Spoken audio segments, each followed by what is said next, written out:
Welcome to the Leadership Lens, where we look beyond the symptoms to see what's actually driving the work. So this week, I want to talk to you about something that's near and dear to my heart, and that is the fragmentation problem. Just hear me out here.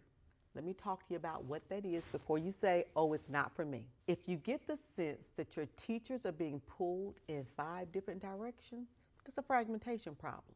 And here is how you know if that's what your teachers are experiencing. When you hear parking lot conversations or hear about parking lot conversations, when you just happen upon those conversations in the hallways as you're kind of going about your day and your business, or even when you hear that teacher lounge talk, you hear conversations where teachers are sharing frustrations. You may hear something along the lines of, They want us to do what? So we're not doing this anymore? How much more do they want from me? I wish they would just make up their minds. sometimes when we hear that kind of talk, it's easy for us to think that we have a personnel problem, but I tell you to consider it may not be a personnel problem, it's probably a fragmentation problem.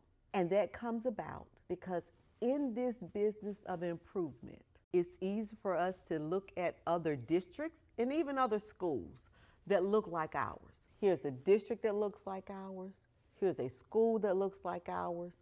They have teachers who look like ours. They have students who look like our students, parents who look like our parents, communities that look like our communities, but their results don't look like ours. What are they doing differently? And so it's easy for us to see what they're doing differently and want to pull in some of those things in our places. Then we go to a conference and we hear more of what other people are doing differently. Now we want to add in those initiatives. And before we know it, we've added one initiative after the next. And you know how it goes in schools and in districts. When we add these initiatives, we need to have meetings about these initiatives to see how they're working. And of course, we have to have some feedback loops built in because we're observing to see what that's looking like. Oh, and we must also track the data. We have to have these trackers so we can track the work as well. So now we've ended up with more meetings, more trackers, more initiatives. And we're doing all these different things. At issue is we're doing the different things and we're doing them in silos. And when that happens, we're creating a friction that eventually outweighs the efforts of your team. We have initiative overload. We have a fragmentation problem because everything we do should be aligned. From the work that happens in our collaborative PLCs, or whether it's data PLCs, when we go to classrooms, we should see the work of what occurred in that PLC and using that to drive our decisions, but everything is aligned. And when we don't have the alignment, we've ended up creating little systems, silos that's competing with itself because now we have those competing priorities. And when we have that, we end up with this noise that's going on, hence the conversations we hear in the hallways and the parking lots or teacher lounges, because we've made the work feel like more of a burden than an asset. Because the reality for teachers is that they're working harder than ever, but the results remain stagnant because they're expending all of this energy to navigate these silos, all these mandates that we placed on them. And when we're doing that, we're exhausting them to the point to where it leaves nothing for the real work, which is the instruction itself. Now, if this resonates with you or speaks to something within you that you are experiencing or you're observing happening right now, we have a micro move for that.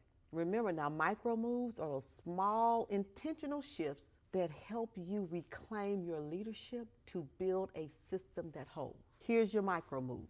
Audit your pile. All of these different initiatives that you have going on, we have to audit them. And here's how we audit it. Take one specific instructional goal that you have and look at your school's current priorities. What trackers do we have in place with those priorities? What meetings do we have in place? What feedback loops? Look at all of those tools that you are using and ask yourself this one question. Are these tools fueling this goal? Or are they tools that we're still using because we're very comfortable with them? We've always done it.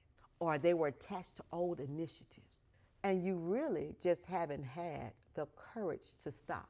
If that's the case, remove the tools that are not fueling your goal. Remove them.